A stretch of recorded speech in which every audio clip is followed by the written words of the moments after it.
Welcome to double five TV news. దర్శిలో 10వ రోజు సమ్మె.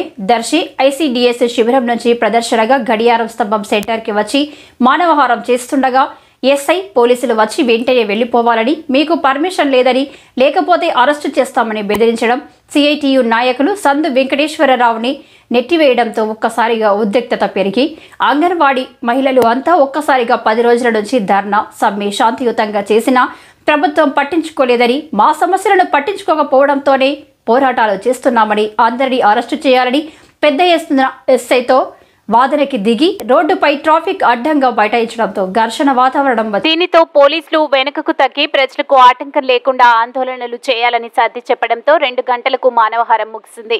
అంగన్వాడీ కార్యకర్తలను ఉద్దేశించి సందు వెంకటేశ్వరరావు మాట్లాడుతూ సమ్మె శాంతియుతంగా ప్రజా జీవనానికి ఆటంకం లేకుండా సమ్మె ఆందోళన పోరాటాలు చేస్తుంటే ప్రభుత్వానికి చీమ కుట్టినట్లుగా కూడా లేదని, ఇక నుంచి రాష్ట్ర ప్రభుత్వ ఆఫీసులు ముట్టడి చేస్తామని ఆయన హెచ్చరించారు. రోజుకి 8 గంటల నుంచి 12 గంటల వరకు పనులు చేస్తున్న అంగన్వాడీ కార్యకర్తలను ప్రభుత్వ ఉద్యోగులుగా గుర్తించాలని, కనీస వేతనాలు అమలు చేయాలని, రిటైర్మెంట్ బెనిఫిట్ 5 లక్షలు గ్రాట్యుటీని ప్రభుత్వం ప్రకటించే వరకు సమ్మె కొనసాగిస్తామని తెలిపారు. ఈ రోజు ముందుగా సమ్మె శిబిరం 10 గంటలకు ప్రారంభమై మధ్యాహ్నం 1 వరకు ప్రజా ఉద్యోగ కార్మిక సంఘాలు మద్దతు ప్రకటించడం జరిగింది.